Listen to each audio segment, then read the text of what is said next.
Shout out to that guy that sprayed that ice agent with bear mace, dude. I did not know how expensive this stuff was. And this is the little can. God, that was $100 attack. You can just kill ICE agents, you know that? You can just kill them. You don't have to hold your phone in their face and ask people when their birthday is and ask people what their name is and then try to find wherever they end up in Los Angeles. You can kill them. This isn't about social media clout anymore. This isn't about video. This isn't about the phone. This is about get a gun and start killing ICE agents. They are deputized corrections officers. Kill them. What's up, ladies and gentlemen? The one and only James Williams, Dark Waters, and I'm back. And we're here to talk about this heightened security at the White House and Treasury Department and how it's sparking speculation that either there's going to be an attack or most likely there's going to be some heavy protests. I'm leaning towards massive protests based upon what the Supreme Court just recently did. If you're not aware, which you should be aware at this point in time, the Supreme Court just recently struck down nationwide injunctions against the Trump agenda. And this opened the door to a lot. When I say it opens the door a lot, it means that when Trump passes an executive order, that these judges across the nation can't come in and from their district force the whole entire United States to abide by their injunction. So, for example, if you're in Louisiana, if you're in Texas, and there's a judge in Washington state that files an injunction, that means that everybody in the whole nation has to that judge's injunction or stop of a law affects the entire nation. And so we see that this victory for the Donald Trump administration, which has been heavily highlighted over this past weekend, is one of the greatest victories that his administration could have. And it's going to affect everything from immigration to deportation to LGBT issues. I mean, he could go so far as to really, I mean, birth control issues and women's reproductive rights. He can go as far as he wants at this point in time, and they can no longer do those injunctions. So it's kind of like it's wide open for the Trump agenda. And I believe that's why we're getting ready to see these protests go crazy.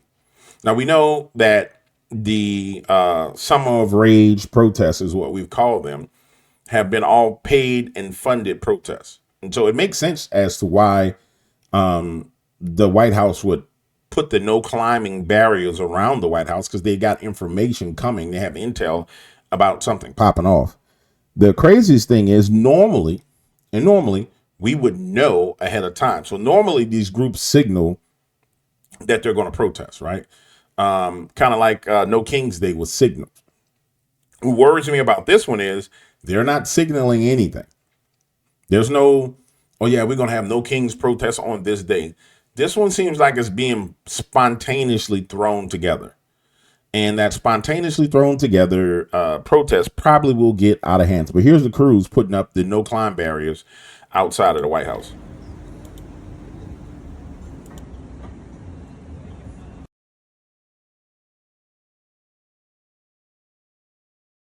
It's a very short piece of footage, but nonetheless, why else do you have to put these out here? Is there something, it's either going to be an announcement made out of the White House that we're not aware of that's going to be devastating, or they've already planned the protest. And understand, with the national injunctions being struck down, I mean, Trump could literally go ham. We had the national injunction struck down, and then the next thing we had was the birthright citizenship dealt with, meaning that just because you were born here doesn't mean you can be a citizen. If your parents were illegals, you cannot be a citizen, right? If your mom was illegal and she came over here and had you as a child, and then you're supposed to have citizenship. No, that just got struck down. And I said this from the beginning, birthright citizenship was for the descendants of slaves. And it pissed me off because the Liberal Party always wants to take things that were attributed to black people and use it for the destruction of black people. Actually, the whole nation. And it really is a part of the inheritance of black Americans that was taken and attributed to everyone unfairly. And I'm happy that they struck it down. And I'll be even more happy when they stop associating these hardcore leftist liberal concepts and ideas with black Americans and making us like their shield as for them doing this kind of crap. And so this ruling is fantastic. I mean, it really is fantastic. And we're seeing right now where Social Security claims are going down for the first time ever. We want to know why? Because the people that's here filing for Social Security ain't getting, they're not citizens. And so you're going to see Social Security start to drop like this and drop and drop and drop. And you got tariffs coming in, which is going to allow more money to be paid out to American citizens because the debt is going down.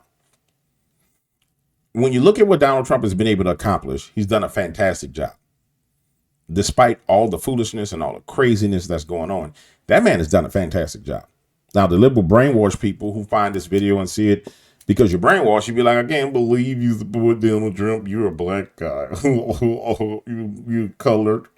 I'll be the N-word when I'm not with them. But when I'm with them, I'm their brother. But the truth of the matter is he's done a wonderful job for everybody that's an American citizen. And if you're not an American citizen, I'm sorry. I don't know what to tell you. And I'll go further. Let's talk about Mandami real quick, right? Let's see if I can find the article on Mandami. He's going to be the mayor of New York. Mandami. Representative Andy Ogles is the new hero New York needs. This is my article. Mandami, this gentleman who's running for mayor of New York City, came out and said that he was going to tax white people to white neighborhoods to cover the budget deficits.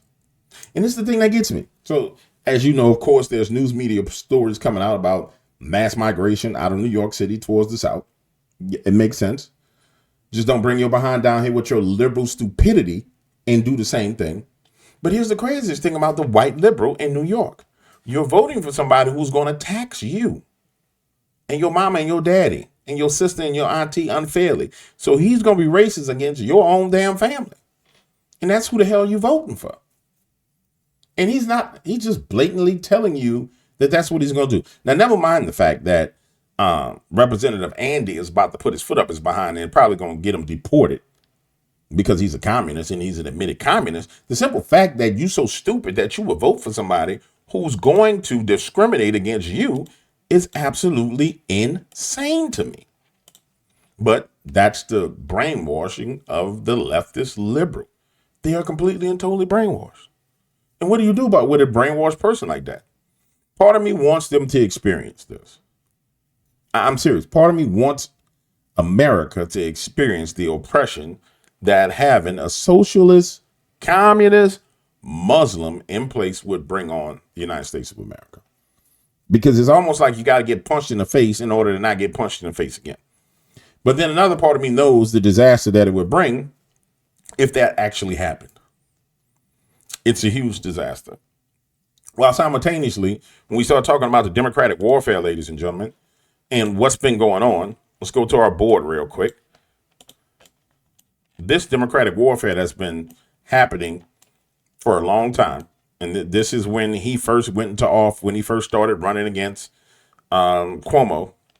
When we start talking about this democratic warfare, now you have Democratic Party leaders who cannot be associated with him.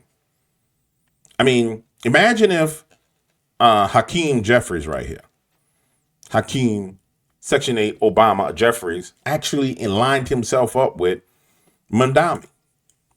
You can't. I mean, from a larger electric standpoint, a general election standpoint, you're screwed. You're absolutely screwed. And this is what people like Donna Brazile have been saying and Jim Carville have been saying. They've been saying, hey, you guys need to go start your own damn party. Straight up. You need to start your own party. Like, let's listen to Jim say it again. And Jim understands what's going on. Lady, why don't you just get out the Democratic Party? Honestly, start your own movement. All right, let's do the simple math. Probably 69%, I don't know, we could call Jim Gerstein or Jeff Garrett. Roughly 69% of the people going to vote in November, maybe more. Let's do 70 for just round math, are going to be white. Of that, 48%, maybe a little more, are going to be male. So that's roughly, let's just call it 33 1/3% of the entire election. Well, let's just run against them because that's so goddamn smart. All right. So now we're going to have a campaign by the progressive left against white men who vote about a third of everybody that votes in an election.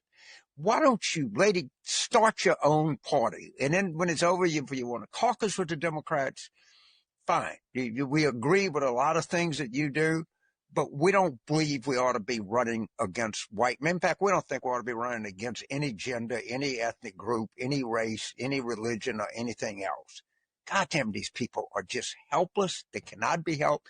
There's nothing you can do to help them. They don't want to be helped. And if they had any guts, they'd start their own goddamn political party and get out of ours. I'm sorry. The problem is the Democratic Party needed the crazy leftist liberals. And unfortunately, when they brought them in, they decided, oh, screw y'all, we're going to take over. We want it all. We want it all. We want it all right now. And so we have this war going on in the Democratic Party, and that war is going to persist. And quite frankly, it's an answer to a prayer of mine, because I asked the Lord, I said, Lord, why don't you put them at war with each other? Let them fight each other, and that is what we're seeing. The only Democrat that talks like he has any sense at this point in time is John Fetterman. Honestly, that's the only one that talks like he has any sense. It's John Fetterman. Everybody else is like a damn full-on rank devil demon. John Fetterman actually might rise to the point to where John Fetterman is a contender for president of the United States in 2026, 2028. Yeah. John Fetterman might be the Democratic nominee for president. We talking about full on, had a stroke, walking vegetable. John Fetterman is the best thing they have to offer outside of Eric Adams. You name somebody else in the Democratic Party that they can offer to run for president. David Hogg? No. Hakeem Jeffries? Hell no. Kathy Hochul? Hell no. Joe Biden? Hell no. Who do they have? I mean, there's nobody. What you gonna run Gavin Newsom? Gruesome Newsom can't run. Gruesome Newsom just let a whole city burn down. There's nobody. There's nobody else. You can't let any of these. AOC's not gonna get it. I mean, because AOC is an extreme leftist, crazy leftist, that's not going to appeal to the whole base. So you need somebody that's going to appeal to the whole base. I don't see the Democratic Party. I don't see the Democratic Party doing much anytime soon until they purge themselves of these crazy leftists. And the crazy leftists are not going to leave the Democratic Party brand because, quite frankly, they're doing what they saw Donald Trump do, which was Donald Trump said, okay, I'm going to go into the Republican Party and I'm going to build my own MAGA brand inside the Republican Party, take it over, purge it, and clean it. But everything that he's saying and doing is pro-America. And so every day as Donald Trump gets more and more victories for the United States of America and the people of the United States of America, and the leftists come out being crazy leftists, it only gets worse for them. There's no way around it. There's absolutely no way around it, ladies and gentlemen. This is going to end bad. It's going to end extremely bad. All right, guys. One and only James Williams, Dark Waters. Hopefully you enjoyed the video. I'll see you on the next one. Hit the like button. Hit the share button. Hit the subscribe button. Let's get the views up, man. I want to tell y'all, I'm one of the few YouTubers who target mainstream news. Like, I target the rankings with Fox News, News Nation, Newsmax, and I will outrank them with the content we have as long as I'm getting people to hit the like button. If you don't hit the like button, then I can't outrank them. Like, I can position myself there with them and be a juxtaposition of what they're saying and give real truth, but it doesn't work if you don't hit the button. So, I mean, don't believe me. If you pull up my content, what you'll find is when you watch a video, up next will be Fox News or up next will be New York Post. That means I'm ranking with the top news media stations. I've been doing this for a long time. The issue that I run into is people forget to hit the like button. They watch the content, but they forget to hit the like button. And you know what happens? I get pushed out of the rankings. This system is so much about your participation that it's ridiculous, especially when you're targeting the major news stations. Like, if without your support, it just doesn't work. All right, guys, I'll see you on the next one.